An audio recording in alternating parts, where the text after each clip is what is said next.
The Doctor Who Battles in Time trading card set is a fascinating subset of Doctor Who merchandise. Released in late 2006, the Battles in Time range included an initial planned run of 52 magazines, as well as a set of 275 cards in the first wave of the trading card set, which was called the Exterminator set. The first set covered Series 1 and Series 2 of Doctor Who, from Rose to Doomsday. The cards in particular were very popular, and there was a lot of pressure put on the company who made them to put out a second set, which they did very quickly. The initial range of magazines was expanded, and another set was released called the Annihilator set.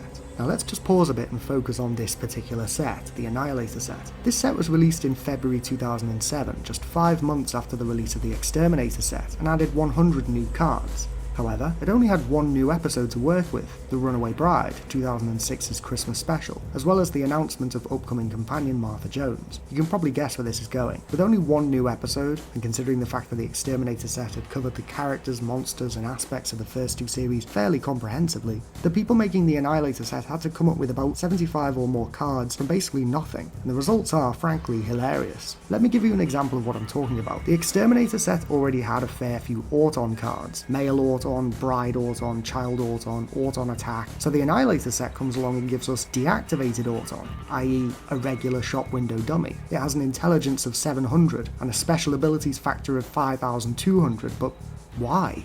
And the question of but why can be applied to a lot of the cards in this particular set. The later sets, Invader and Devastator, have the entirety of Series 3 and 4 respectively to work with, and the Ultimate Monsters set had the entirety of Classic Who to work with, but the Annihilator set in particular is just comical for the sheer range of superfluous and outright useless cards it has. Imagine if you were playing Yu-Gi-Oh! And your opponent played Rose, but from that time she was just a face in a TV screen, or the Beast, but specifically the Beast from that one bit where he's literally on fire and dying, which is classed as a super rare card, by the way. Ooh, watch out everyone, that guy's got Grask 2, a Magna Clamp, and Clockwork Woman 3, he's unbeatable. Anyway, why am I talking about this? This is a Dalek channel after all, so what's this got to do with the Daleks? Well, the Battles in Time set as a whole is known for its creative uses of Doctor Who stock imagery. It's like these guys were handed the BBC's entire range of publicity photos and were just told to go absolutely wild with them, and that's exactly what they did. They came up with some pretty neat Dalek related stuff too. There's a Buzzsaw Dalek, a Dalek in underwater mode, a Laser Cutter Dalek, a Hovering Dalek. They even did an entire separate special set with shiny versions of certain Dalek and Cyberman cards to celebrate the battle between the two species from Doomsday, and the Ultimate Monsters set is filled with great artwork from Classic Who, essentially made in Photoshop with various pieces of artwork or set photos, but it gave us the blue-eyed Imperial Dalek, which was actually made into a figure by Character Options, and acted as a way for kids who had been exclusively watching New Who to learn about Classic Who monsters, many of whom went on to appear in the Moffat era. There were certainly some odd quirks with the Battles in Time trading cards. The Annihilator set has a lot of duds, and there were some questionable choices regarding the classification of certain cards. Seriously, Grask 2 from the Annihilator set is a super rare card, but Supreme Dalek flanked by Daleks from the Devastator set is a common card? What's that about? The range also featured some errors, both in the magazines and the trading cards. They reused the Black Dome Guard Dalek picture a lot, often in place of actual bronze Daleks. The Cult of Skaro card from the Annihilator set has the 3 bronze Daleks depicted as Black Dome Guards, and there's also the infamous use of Dalek Jast's original name.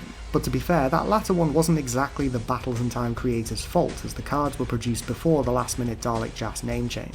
Despite its flaws, the Battles in Time series was a gem. Rather like Doctor Who itself, it had flaws, but the sheer fun of it all far outweighed any petty gripes with the production. When the first few series of the Moffat era were coming out, I'd often wished that the Battles in Time series had continued into that new era. I would have loved to see a Dalek Ironside card, or maybe a successor to the Ultimate Monsters set that delved into classic Doctors and Companions. The magazine series also had this great gimmick where each issue had a 2-page spread that was essentially a Where's Wally game that depicted Daleks attacking random planets across time and space, and there'd be a little list of things you had to find in there. Each battle had a short fact file explaining the lore, and while none of it is canon, there were some fun Easter eggs and references to Classic Who and other Dalek stories that I absolutely adored as a kid. There was one where the Daleks attack a planet of dinosaurs, there's some that have mechanoids or Thals, and there's a Dalek invasion of Mars. Seeing battles from Classic Who depicted using the bronze Time War design was a bit strange, but at the end of the day, it was just a fun Dalek-themed game, and I remember absolutely loving it as a kid. I'd like to do a full video on this specific topic one day, but sadly the Dalek Wars games from the magazines are really hard to find nowadays.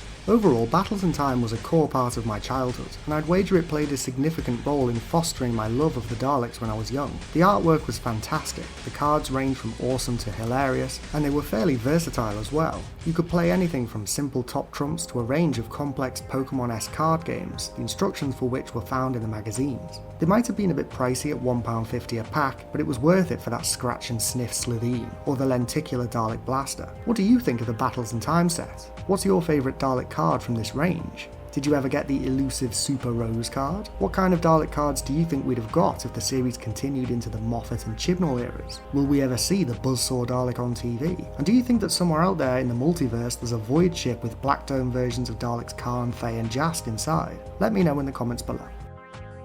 Don't forget to click below to subscribe to Dalek Bumps.